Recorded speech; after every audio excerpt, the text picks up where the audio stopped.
So, on this marathon of Doctor Who from the very beginning, every time I say goodbye to a Doctor and before I welcome in the new one, I do a little video based on my thoughts about that Doctor and the actor who played them. And I made a rod for my own back in that the two that we've done so far, William Hartnell and Patrick Troughton, I attempted to do it. I don't know why, I've never cosplayed before, but dressed as the respective Doctors. I then decided that because Roger Delgado had made such an impression on the show, and the character sort of endures even today, that it would be remiss of me not to do one about his incarnation of the Master now that we've just said goodbye to him after Frontier in Space. But because I made a rod for my own back, I thought, well, I'll have to cosplay as Roger Delgado's Master, won't I? And then maybe too cockily thought, well, that's going to be easier to do than the two Doctors so far. I'll just let my hair grow a little bit longer, which you'll probably notice I have, so that I can slick it back. Just goatee, black suit, white shirt, yellow tie, as in the Terror of the Autons ensemble. And I don't know why, it just didn't pan out.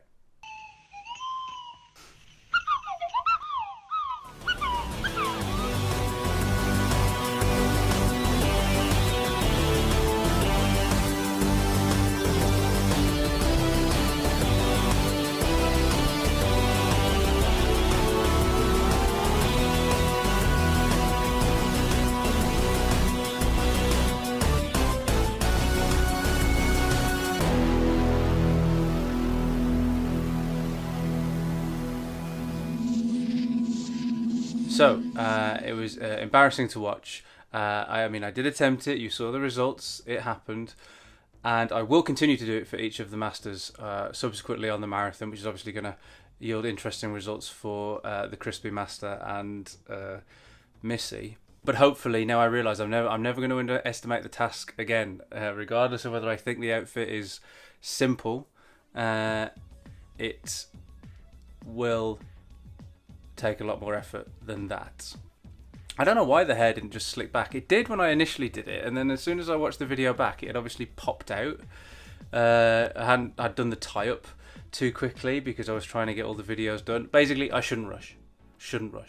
Roger Delgado deserves better. Because his character remains in the show by virtue of being a Time Lord, like the Doctor.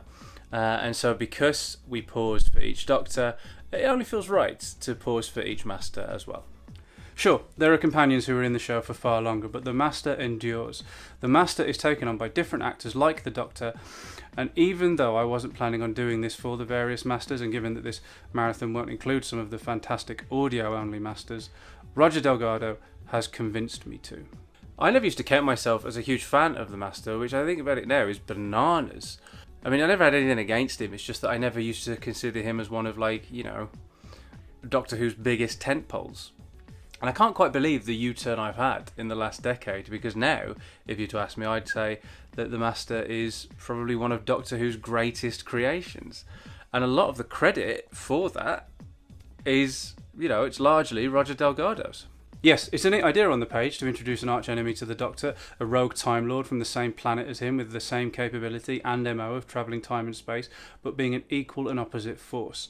A force of malevolence rather than benevolence. It's a good idea, but it's a simple one. But what Delgado did was far more complex than merely mirror Pertwee's performance. He added in some outstanding touches which calibrated the Master into more than just an enemy of the Doctor's. He and Pertwee built an antagonism which wasn't pure antagonism. A rivalry was hinted at before we even saw them face off in Terror of the Autons. That wonderful mention of the fact that the Master was more academically gifted than the Doctor. And what this did in what I consider to be an otherwise below par story was, in one line, generate this idea of a huge shared history. Just by the mere mention of their respective academic performances, we imagine them there at the same time. From there, Delgado proceeded to appear as the Master in every story of Season 8, and I, for one, am very glad he did. I had a better time with Season 8 than usual, but it's still got issues for me, with the Doctor being occasionally unlikable. and Joe Grant not quite yet being a character worthy of Katie Manning's talents. So Delgado's Master became the runaway highlight of that run of episodes for me. Showing up again so soon in The Mind of Evil seems like a crazy idea, but its audacity carried it. And, as I've already said, it means Roger Delgado was in it. We also get something really interesting in that story where we see that his fear is the Doctor laughing at him and therefore ridiculing him. So we learn more about the dynamic, and it's far richer than your average black and white cut and dried hero-villain shtick. In the Claws of Axos, we see him having already been double-crossed by those he forged an alliance with this time, and while some may say that this points to him being a rubbish villain, I prefer to see it as rounding him out as quite real. Delgado's is such a formidable performance that I never feel like I'm watching a damp squib of a character at all. That he's been betrayed by the Axons makes for an introduction into the story, which is a little different. It's in this story where I finally started to realise just how brilliant he was. In a few brief scenes where he verbally spars with the Brigadier, it shows his wicked sense of humour and Time Lord eccentricities are they still there as well, just like the Doctor's. And it makes me, I hate to admit, imagine an alternate reality where the Doctor died in the Claws of Axos and the Master continues leading the show from that point. He shows up again as a surprise in Colony in Space, the Doctor's first adventure off Earth since being exiled there, and the Master is waiting for him. It's rather telling and once again allows Pertwee and Delgado to further establish their considerable chemistry, which only serves to elevate the story. And as brilliant as he is in The Demons, it's actually the next time we see him, after a couple of stories off, in The Sea Devils, where I think he's at his best. Having manipulated the entire prison staff up to the awful Trenchard, but not having escaped until the time is right, sees the Master playing a slightly more subtle game than we've seen previously. His presence in The Sea Devils, a pacier and more action-packed sequel to Doctor Who and the Silurians, elevates that story to even higher than I'd ever appraised it before, and it's always been one of my favourites. Put simply, he never ceases to be brilliant. The Time Monster is not thought highly of, though I find myself fonder and fonder of it each time its turn comes, but he's effortlessly fantastic in it. His flirtation with Queen Galea is another facet to the Master which we haven't seen, but it's another in which Delgado excels. Finally, sadly, we have his only outing in Season 10 in Frontier in Space. Again, he has some excellent business with the Doctor and Joe and gets to bear of the show as he ushers the Daleks back into it. Quite the parting gift. Now, truth be told, if I had to choose between having only either the Master or the Daleks back, right now, I'd choose the Master in an instant. Specifically, Delgado for a bit longer. The tragedy of his exit from the show behind the scenes, the very tragic real-life circumstances, only makes the Master's exit from the show all the more lamentable. Watching the era through this time, it felt like they were definitely building to something we never got to see. Maybe we came close when a similar tack was taken with John Simm's Master in The End of Time, but we never saw it with Pertwee and Delgado, and that is such a shame.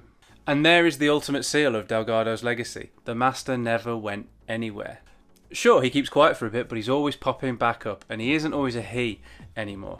I think it's no overstatement to say that the Master remains a part of the show today because of Roger Delgado, the first Master.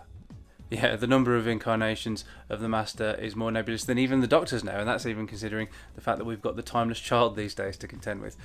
But, as with William Hartnell, who originated the role of the Doctor by taking what was on the page and crafting something magical, so too did Roger Delgado with the Master. He was the first actor to portray the character. I don't think it's a stretch to call him the first Master. While an argument can be made for certain subsequent Doctors, maybe, ensuring that the show is still around today, the same cannot be said of the Master. Even if you prefer another actor in the part, the Master is not the lead character of Doctor Who, and so the longevity of the character can't be put down to anybody else that took it on. The reason the Master keeps coming back is because of the initial impact of the character, and that is because of Roger Delgado. From now on, if a Master doesn't work out, the character will be back in another form. But the Master will always be back, thanks to Roger Delgado. An absolutely towering performance, which, for the first time in Doctor Who, almost threatens to eclipse the performance of the incumbent Doctor.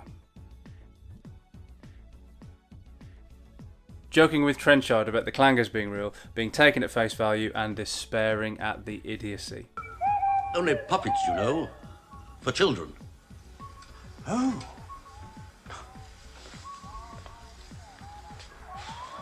As ever, thank you so much for watching. If you enjoyed this mulling over the Master, then you know how YouTube works. Please do give it a like and share it all around.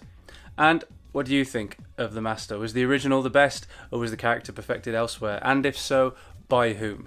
Do you think the Master is as iconic a creation as the Daleks, or is the character simply a drag?